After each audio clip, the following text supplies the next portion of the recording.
हमारे ही घर में देखिए अल्हम्दुलिल्लाह कितनी मोहब्बतों से मुझे नवाजा जा रहा है।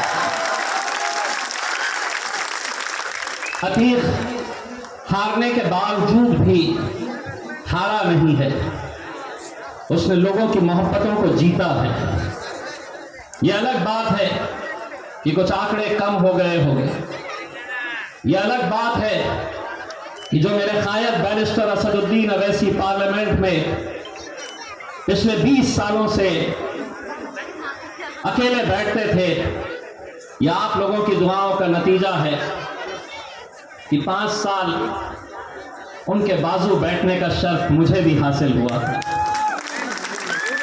इससे बढ़कर और फख्र की क्या बात हो सकती है कि जो शख्स अकेले लड़ता था पार्लियामेंट के अंदर, उनके बाजू उनके पीछे बैठने का मौका आप लोगों की दुआओं की वजह से अल्लाह ने मुझे भी फराहम किया था। ठीक है, 2000 वोटों से इस बार मैं हार गया और मुझे हराने के लिए जिन जिन लोगों ने जो ताकतें लगाई थी, जिन जिन लोगों ने जो साजिशें रची थी,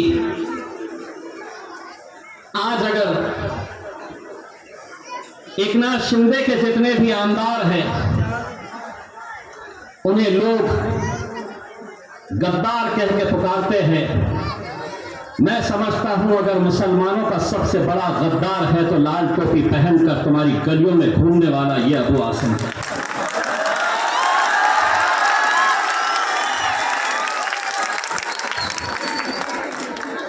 और अगर मैं झूठ कह रहा हूं तो बताओ कितने की डील हुई थी, कितने का सौदा हुआ था देवेंद्र फडणवीस के साथ।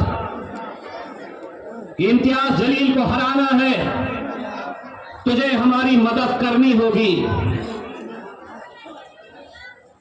मैं जानता हूं दौलत इतनी कमा लिया है कि अंदर जाने का डर सता रहा था, तो सोचा कौम का सौदा कर लूं। एक बात अच्छी तरह से समझ लेना, आगाज तूने किया है, अंजाम तक तुझे इंशाअल्लाह हम पहुंचाएंगे। गोवंडी की आवाम पहुंचाएगी।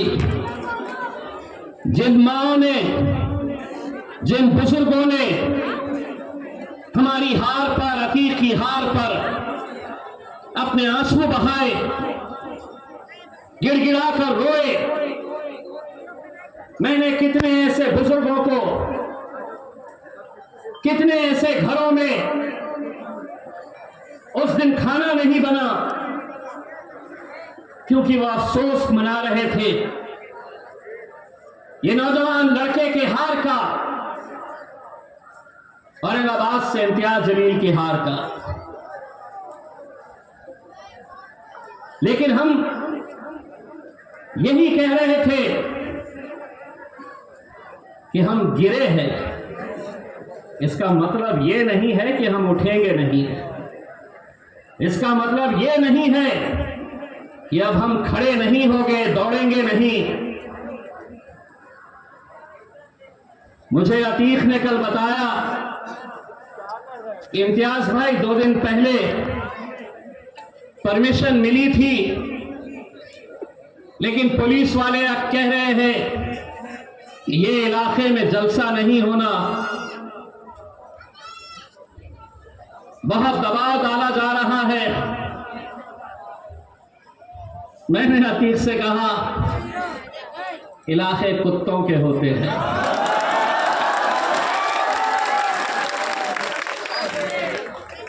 शेर कहीं पर भी जा सकता है। मैं अपने तौर से गोवंडी की पुलिस का, प्रशासन का शुक्रिया अदा करना चाहता हूं, लेकिन यहां जितने पुलिस वाले मौजूद हैं, मैं उनसे हाथ जोड़कर एक गुजारिश करना चाहता हूं, बच्चा किसी का भी हो, माँ के लिए, बाप के लिए प्यारा होता है। और अगर कोई चंद लोग यहाँ नशे का कारोबार करवाकर एक पूरी नस्ल को अगर बर्बाद कर रहे हैं, पैसा कमाने के हजारों रास्ते हैं, लेकिन किसी की बद्दुआ लेकर, किसी मां के आंख में आंसू लाकर, आप तसव्वुर करिए गोवंडी की हालात क्यों इतने खराब हो गए हैं। क्या वजह है कि आज हम यहां पर नशे के कारोबार को हम खत्म नहीं कर पा रहे हैं।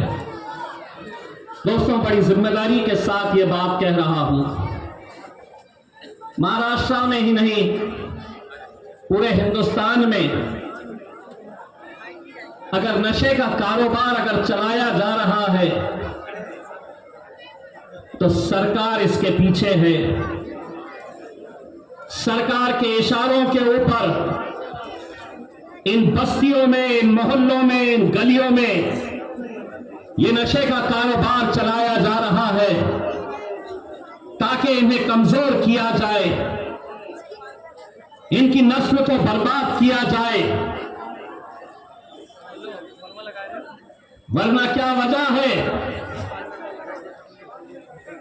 कि मोहल्ले का हर एक एक लड़का जानता है कि नशे का कारोबार कहां हो रहा है। पुलिस क्यों नहीं जानती है?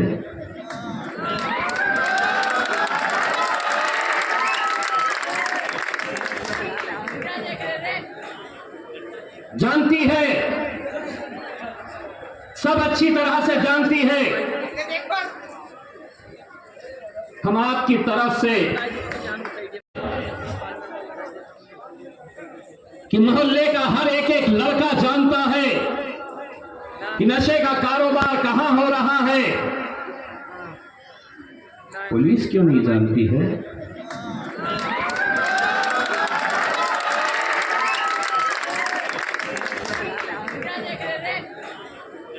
जानती है,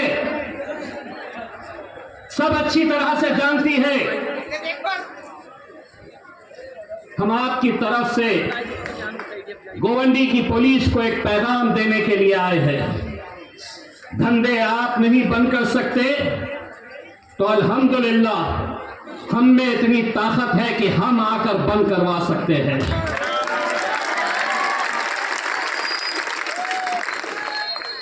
हम कब तक अपने नौजवानों को ऐसे ही अपनी आंखों के सामने मरते हुए देखें? और ये सिर्फ गोवंडी की बात नहीं है, मुसलमानों की आबादी मुमरा में है, वहां पे भी जहां जहां पर आपकी आबादी है वहां पर यह काम किया जा रहा है। मैं आज आपके बीच में आपका शुक्रिया अदा करने के साथ साथ आज महाराष्ट्र के अंदर महानगर पालिका, नगर पालिका, जिला परिषद, पंचायत, इसके इलेक्शन अगले 2-3 महीनों के अंदर होने वाले हैं। और हमने तय किया था कि हमारी शुरुआत उस मुकाम से करेंगे कि जहां पर हमें इतनी मोहब्बतों से नवाजा गया था। इसीलिए मजलिस का पहला जलसा पूरे महाराष्ट्र में आज गोवंडी से हमने शुरुआत की है। आपकी दुआएं रहेगी, आते रहेंगे, क्योंकि अब हम आए हैं तो ये भी आएंगे, पीछे पीछे आएंगे। आज तो सुना है देवनार में लाल टोपी पहनकर घूम रहे थे। मुझे किसी ने फोन किया बोले साहब लाल सिंह वाला बकरा घूम रहा है, ले लूं क्या? मैंने कहा बकरी ईद पे हलाल का गोश्त चलता है, हराम का नहीं चलता।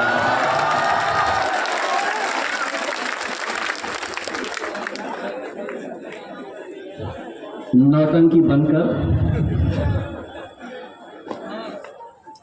किसी ने बताया, आतिफ सर ने बताया, यहाँ पर उनके लोग आते हैं और कहते हैं कि मजलिस इत्तेहाद उल मुस्लिमीन वो जमात है जो नौजवानों को बरगलाती है, जो नौजवानों को भड़काने का काम करती है।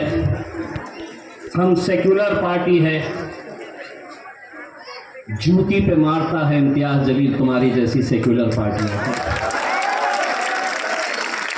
जूती पे रखते हैं हम उन तमाम सियासी पार्टियां जो अपने आप को सेक्युलर कहती है, क्योंकि जब तुम पर वक्त आता है तो क्या नरेंद्र मोदी, क्या एकनाथ शिंदे, क्या अजीत पवार, क्या शरद पवार, क्या अखिलेश पवार, सब एक ही थाली के चट्टे बट्टे हैं।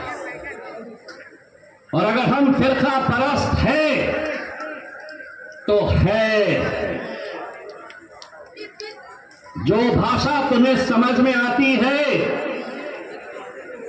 वो भाषा में जवाब देने का हुनर अगर किसी के पास है तो वो मेरे खायद बैरिस्टर असदुद्दीन अवैसी के पास है। वो बकरे की मंडी में घूमते रहे, वो कुवैत चला गया, कतर चला गया, जिद्दा चला गया। मेरा खायद इंटरनेशनल लेवल पे घूम रहा है। तू न बकरों के बीच में जाके बैठ। क्यों गया? आज अल्हम्दुलिल्लाह इस मुल्क के एक एक मुसलमानों को इस बात का फख्र होना चाहिए, इस मुल्क के एक एक मुसलमानों का सर ऊंचा होना चाहिए, क्योंकि जब इस मुल्क के ऊपर आंच आई तो सबसे पहले हमारे मजहब ने जो हमें सिखाया है मुल्क से वफादारी, अगर इसका सबक किसी ने बताया है, चीख चीख के पड़ोसी मुल्क को लताड़ा है, तो वो मेरा खायद बैरिस्टर असदुद्दीन अवैसी है। क्या कसूर था उन लोगों का? आज हर सियासी पार्टी ये नहीं खाना, ये नहीं पहनना, ये जमीन तुम्हारी नहीं, ऐसा बोलना, अजान नहीं देना, नमाज नहीं, हमारी बच्चियों ने हिजाब नहीं पहनना। हर रोज कोई ना कोई खड़ा होता है, हर रोज एक नया फतूर छोड़ देता है। दिन भर मीडिया के ऊपर हंगामा चलते रहता है, हमको रोका जाता, हमसे वफादारी का सबूत मांगा जाता। लेकिन एक बात अच्छी तरह से मित्रों, आप क्या समझ रहे हैं? आप हमें परेशान करेंगे तो हम कहीं चले जाएंगे? ना, कहीं नहीं जाने वाले। ये मुल्क जितना आपका है, जितना देवेंद्र फडणवीस का है, जितना एकनाथ शिंदे का है, जितना शरद पवार का है, जितना अजीत पवार का है, जितना अखिलेश पप्पा का है उतना ही ये मुल्क हमारा है। बार बार कितनी मर्तबा हमने समझाना आपको, क्यों नहीं समझ में आ रहा आपको?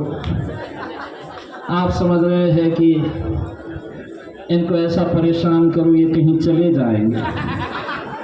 मैं कुर्सी के ऊपर बैठा हुआ था, बार बार मेरे भाई पे नजर जा रही थी।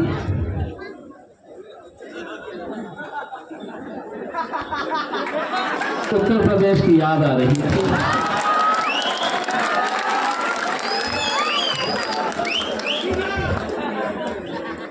इनको देख रहा था और मैं उत्तर प्रदेश की याद मुझे सता रही थी।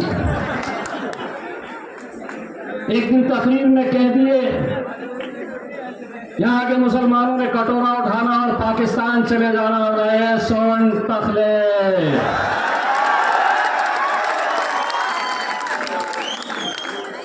ये मुल्क तेरे।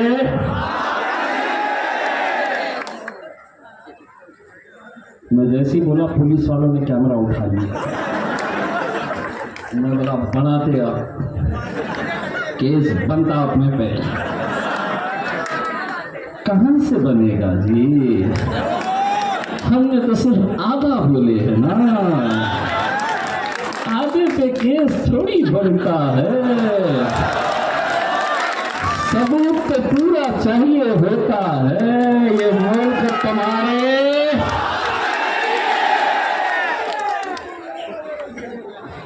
अब क्या करते?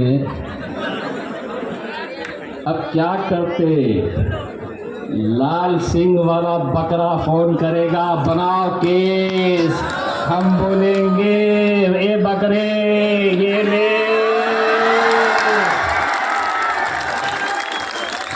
बाबा जी का साला मजा आ रही ना। 2-3 महीने के बाद निकलना, दंड देना। सिर्फ अतीक का बदला नहीं, तुम्हारा बेटा, तुम्हारा भाई इम्तियाज जलील का बदला भी गोवंडी की आवाम ने लेना है। यकीन मानिए, यकीन मानिए, मैं आपसे वादा कर रहा हूं कि कहीं पर भी कितनी सीटें आ जाए, गोवंडी के अंदर अगर आप लोगों ने मजलिस को कामयाब किया तो सबसे पहला जीत का जश्न इंशाअल्लाह हम गोवंडी के अंदर मनाएंगे, जिसके अंदर असदुद्दीन अवैसी साहब भी यहां पर आएंगे। मेरे भाइयों, हम एक ऐसा दौर से गुजर रहे हैं जहां कोई अपना नहीं है, कोई तुम्हारे साथ खड़े रहने वाला नहीं है। हमारी लड़ाई, ये मेरे को पीछे से बोल रहे 4 मिनट बचे हैं। T20 के अंदर आखिरी ओवर के अंदर ही बैटिंग चलती है। तो ये है कि आपकी लड़ाई आप ही को लड़नी है।